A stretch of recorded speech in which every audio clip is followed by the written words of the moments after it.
اللعيبه الكبيره، وانا كنت كاتب هنا حته الخبرات. انت الزمالك بيلعب يا استاذ حسن، يا كابتن حسن النهارده بيلعب وما تحسش ان في لعيب تقيل في قلب الملعب. اقف على كورتك انت. أيوة. ما فيش لعيب تقيل يوقف اللعيبه، يتكلم مع اللعيبه، اهدى شويه، ما تستعجلش شويه، مفيش بلاي ميكر في وسط الملعب خالص. متفقين كده. فالنهارده انا كنت كاتب لك نقطه مهمه جدا، يعني عمالين نتكلم وانا عمال بضيف نقاط لمباراه الزمالك النهارده. وقلت لك في البدايه ان في حاله البدايه كانت مهمه جدا لنادي الزمالك، مهم جدا وانت بتلعب مع فرق عندها الحماس وعندها الدافع انك تخلص في بدايه المباراه. لان كل انت ما بتديهم مساحه من الوقت كل ما هم معنويا بيرتفعوا، وكل ما انت ما الدنيا بتبتدي تعمل لك مشاكل. تاني حاجه لازم تتعلم في الظروف ديت انك ممكن فريق يتقدم عليك، لازم تتعلم ان انت حتى لو عايز تغامر يبقى عندك الحاله التنظيميه مهمه جدا في قلب الملعب، زي ما كابتننا واستاذنا استاذ حسن قال لك عليها.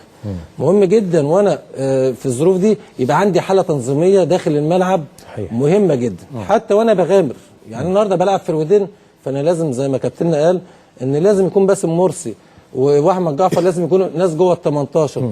عندي في الاطراف عندي مثلا ستانلي يكون ناحيه الشمال، عندي شيكابالا ناحيه اليمين، عندي الديفندرين بيجوا مثلا بزياده معينه. انا زودت واحد زي مين كان ايمن حفني كمان في قلب الملعب، فانا بعمل زيادات. لازم يبقى في حته تنظيميه. حته الخبرات النهارده في دور كبير جدا للكابتن شيكابالا، الكابتن محمد ابراهيم، لعيبه كبيره، طارق حامد، جبر، الناس دي كلها لازم تلم التيم بسرعه ولازم ترجع بسرعه. مش هيبقى المشكله كلها، وده ردا على سؤالك، هتبقى مرميه على الراجل الاجنبي لسه جاي. لا طبعا، انا عندي كباتن فرقه وعندي جهاز فيه اسامي كبيره، فدورهم مهم جدا ان هم يساعدوا الراجل ويهيئوا الراجل ده انا برد على كابتن احمد في السؤال ان نادي الزمالك يعمل ايه. فالنهارده الدور المعنوي مهم جدا. الفتره اللي جايه لازم تلم لعيبتك، لازم تلم لعيبتك. ايه اللي بيضحك كده؟ ايه؟ لا انا مش ده كان سؤالي، بس ماشي مفيش مشكله. لا انت بتقول خلاص والله. لا انت قلت نادي الزمالك. لا ايه اللي بيضحك في كده؟ انا لا والله خالص، والله بالعكس يا حليم، والله بالعكس انا معاك، والله متفق اني انا افضل لعيبه موجوده وكلنا متفقين ان موجودين في نادي الزمالك. بس في حاجه يا فندم مش موضوع خبرات بس. انا اسف الموضوع مش موضوع ماشي انا اسف. انت حضرتك الراجل بيقول لك الزمالك يرجع ازاي؟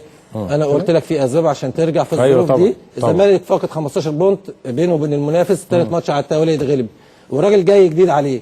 فانت عندك دور مهم جدا للعيبه الكبيره، تلم الدنيا، تلم الدنيا، انا معاك. تلم الثاني حاجه عندك اسامي كبيره. ما هو دوت ما هي نفس انت هتعمل ايه دلوقتي مع لعيبه نادي الزمالك في هزيمه ثالثه على التوالي وجهاز جديد؟ ثاني حاجه انا جاي لي جهاز جديد، الراجل هيبتدي يشتغل والظروف والوقت ضيق جدا بالنسبه له.